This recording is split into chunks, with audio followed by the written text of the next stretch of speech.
एक जगह कहीं उर्दू में तकरीर हो रही थी तो उन्होंने कहा कि कुछ इंग्लिश लोग भी बैठे हुए हैं, उनके लिए कोई ट्रांसलेटर आ जाए। तो एक ट्रांसलेटर मेरी जैसी उसकी इंग्लिश थी वो आ गया, उसने कहा सर जी मैं ट्रांसलेट करता हूँ। अब वो जो उर्दू वाले जो तकरीर कर रहे थे उन्होंने तकरीर करते करते बीच में यकदम एक मुश्किल सा शेर पढ़ दिया फैज़ का।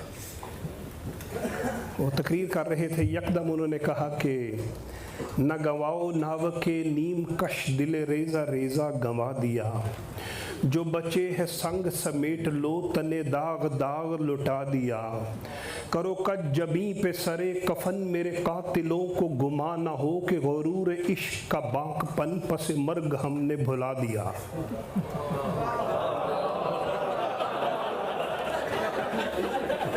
अब जो ट्रांसलेट करने वाले थे वो मुश्किल में पड़ गए। वो कहते well you know the poet is saying that I am not feeling well, so please remember me in your prayer.